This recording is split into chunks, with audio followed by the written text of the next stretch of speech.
It's January 2023, and 19-year-old Kira Rutledge starts feeling ill. So she goes to a Kingston emergency room where she's told she has something called Wilson disease and needs a life-saving liver transplant to treat it. So within 10 days of her diagnosis, Kira received a liver, and her family had a new mission. That is to raise awareness about this rare condition. I liked this photo, Kira, even though you're in the middle of whatever it is that you're going through. Kira and her mother, Alice, are joining us in studio to share about what they went through and why liver health needs more attention. Good morning and welcome to you both. Thank you. Morning. Alice, I'm going to start with you. What is Wilson disease and what causes it? So Wilson disease is a rare genetic disorder where the liver is unable to process copper. So there's copper in many, many foods. Some have more than others. There could be copper in water if it's copper pipes. And the liver can't process the copper, which people who don't have Wilson disease, it's not an issue. Your liver processes it, through the digestive tract, takes what it needs, pees the rest out. Yeah. It's genetic. Both parents, the biological father, mother, have to pass on the defective gene to the child, so it's genetic. Yeah. My husband and I unknowingly were carriers, so you have two genes. Yeah. I have a working one and a non-working one. Mm-hmm. Unfortunately, we gave both our children both of the non-working genes. Interesting. So present since birth, it's a slow, gradual buildup of copper. You don't know you have it. I mean, throughout Kira's entire childhood, early adolescence, late adolescence, felt completely normal because the liver is a very resilient organ that chugs along even though it's being taxed. Kira, I want to ask you because as your mom said, so you carry on and you're in university and suddenly you feel ill and ill enough that you're off to the emergency room. Can you take us through what happened to you? Yeah, so it was about my second year of university. And I had done my whole first year work during the summer, and I was like just a very normal university student, felt fine. And then I'd say kind of a month before Christmas, I started to just feel more tired.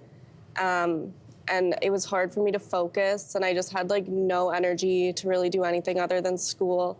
And then when I came home for Christmas, when it got really bad, I was sleeping 18 hours a day. And I was like, this is weird, this is unusual. And then it's called ascites, which is fluid in your stomach that builds up. And I had that.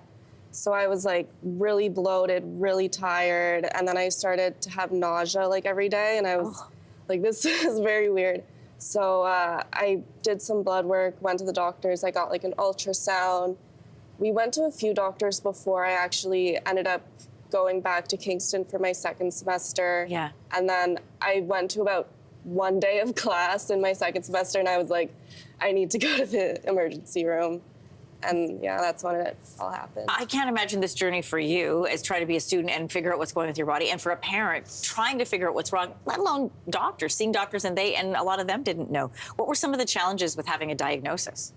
So it's a really challenging disease to diagnose, like the other 7,000 rare diseases out there. It's a rare disease in that it affects less than 1 in 2,000. There are 7,000 other rare diseases. Can you test for it? I think that's what parents at home are going to be wondering. How do I know if I have this or not? Well, I think that's part of the problem because Wilson disease can manifest with psychiatric symptoms, neurological, or liver, and it can be and/or any combo. Wow. So oftentimes I've heard stories where people are told, well, you just have depression, or you have stomach pains because of stress, take antidepressants. Sometimes if there's neurological symptoms, you can get tremors. So they're like, well, maybe it's Parkinson's. So in a way, we were really lucky that Kira went to emergency at Kingston General and they diagnosed her within 2 days because it was the first time they diagnosed Wilson disease. Really? She was a bit of a celebrity at the hospital because it was the first diagnosis. Because it manifests in these odd ways, no one case is alike.